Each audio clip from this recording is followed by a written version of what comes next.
For my book review, I am reading the book The Breadwinner by Dorothy Ellis. On the back, Parvina felt the shadow before she saw it, as the man moved between her and the sun.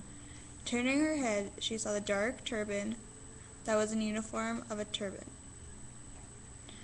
A rifle was slung across his chest as casually as her father's bag had been slung across hers. The Talib kept looking down at her. Then he put his hand inside his vest, keeping his eyes on Parvana. He drew something out of his vest pocket. Parvana was about to squish her eyes and shut and wait to be shot when she saw that the man had taken a letter out. He sat down on the blanket and he said, "Read this. Imagine living in a country in which women and girls are not allowed to leave their house without a man. Imagine having to wear clothes and cover every part of your body, including your face, wherever you went. This is life in Afghanistan, where the Taliban members of the extreme religious group ran most of the country. Dorothy Ellis has been to Afghanistan camps and heard many stories like Parvana's.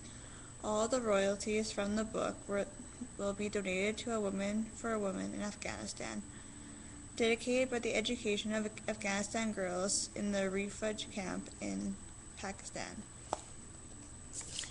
Now for my book talk. This is the first book I've read in English, A30 and B30.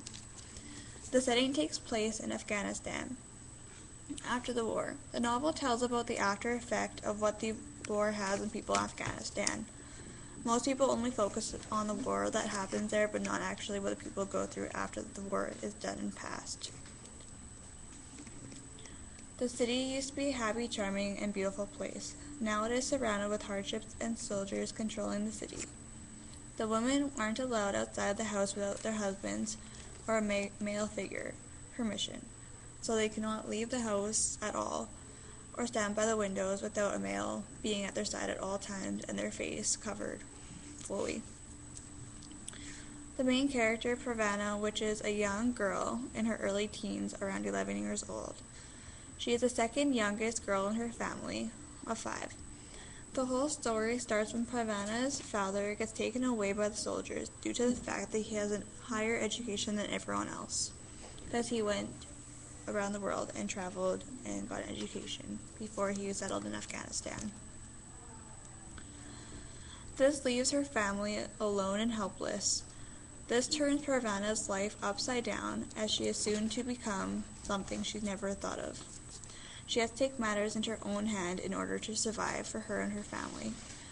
She is now not known as Parvana, but as someone else. She also has a new identity. She is not like Parvana. This is the only way her family will survive in order to get food, water, all their essential needs they needed. Parvana undergoes many changes in her life and obstacles and meets her classmate, which is also a girl, and undergoes the same thing that she has. The situation came to the point where the girls had to decide whether starting to think of the future and what the future might hold for them.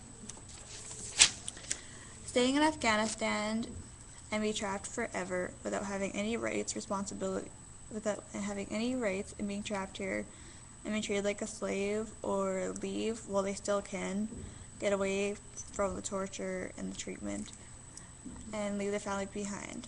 The question is, how much longer would they be able to pull this off before things start changing, before them and their bodies start changing? My novel is in third person, which makes the novel even more interesting and gives more depth. In Afghanistan, the lifestyle there is much different than ours here in Canada. The conflict ranges from war to survival. I strongly feel that the theme of the novel relates to much of life lessons, as most people think they know what it actually is down to live in Afghanistan, but they only understand the living situation, but not after the living situation after the wars are done.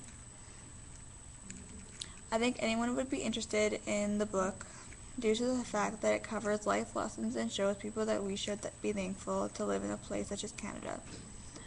A quote from the book: "Life is only what you make of it." A famous quote not only used in the novel, but many other places. So, is this book something you would enjoy? Will this catch your attention? Well, if you're the type of person that likes to read about real life stories that holds drama, fear, excitement, then this is a book for you.